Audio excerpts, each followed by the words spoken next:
Train ছেড়ে দিয়েছে শিয়ালদা থেকে, এখন বেরিয়ে পড়েছি।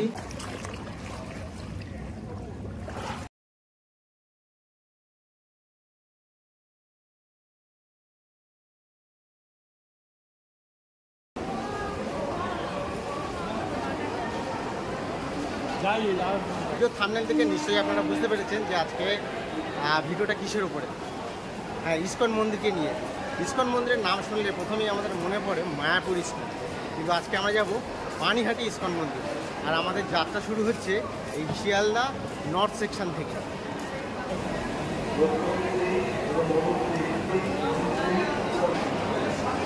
আর এখানে যে কোনো একটা নাম্বার দেখি আপনারা চলে যেতে পারেন। এখানে 7 নম্বরটা।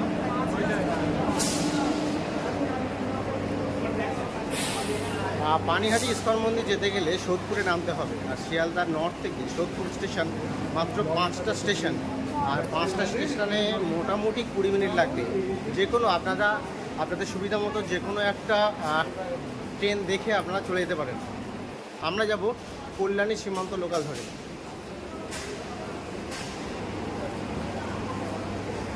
পানিহাটির ইসকন মন্দির যেতে গেলে সোদপুরে নামতে হবে, তাহলে আপনাদের সুবিধা হবে।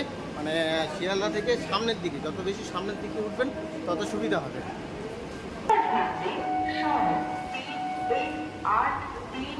আর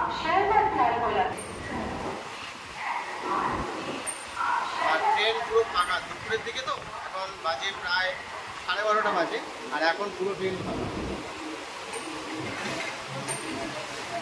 ইসকনে যাচ্ছি, পানিহাটির ইসকন মন্দিরে যাচ্ছি আমরা। তো আজকে আমরা দুজনেই যাচ্ছি।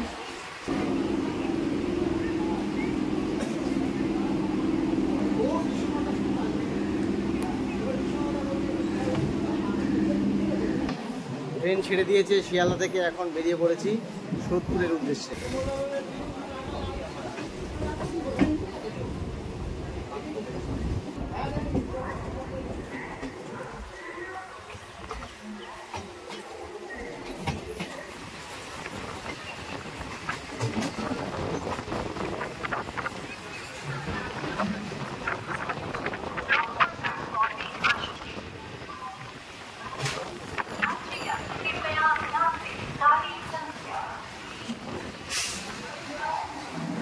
নেমে গেলাম সোদপুরে।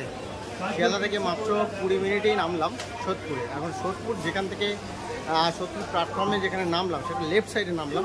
লেফট সাইড থেকে এবার যেতে হবে 1 নম্বর প্ল্যাটফর্মটা দিয়েই সোজা স্ট্রেট যেতে হবে।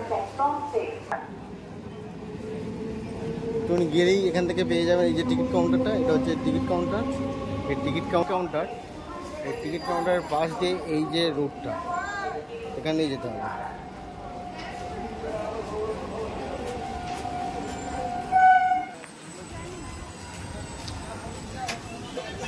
আর টিকিট কাউন্টারটাকে রেখে টিকিট কাউন্টারের লেফট সাইড দিয়ে বেরিয়েই এই যে অটো স্ট্যান্ডে গিয়ে অটো ধরতে হবে।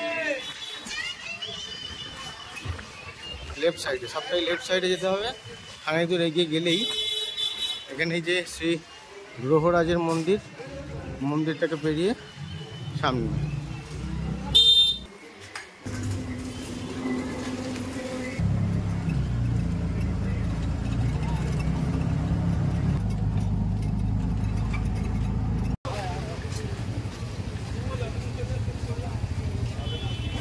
সোদপুর স্টেশন থেকে পানিহাটি ফেরিঘাট পর্যন্ত 10 টাকা জনপ্রতি অটো ভাড়া দিয়ে নেমে গেলাম।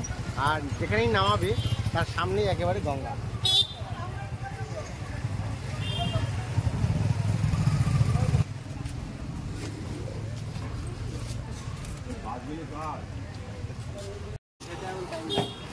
গঙ্গার ঘাটটা সামনে রেখে এই রাইট সাইড টার্ন নিলেই এদিকেই ইসকন যাওয়ার গেট।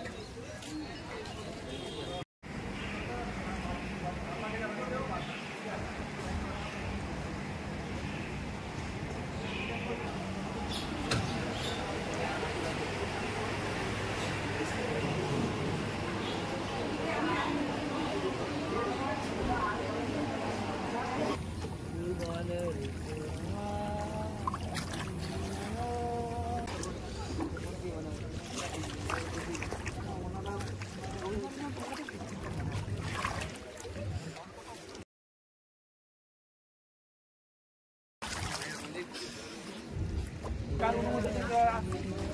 কার অনুমোদন? নড়াচড়া বন্ধ করে দেয়।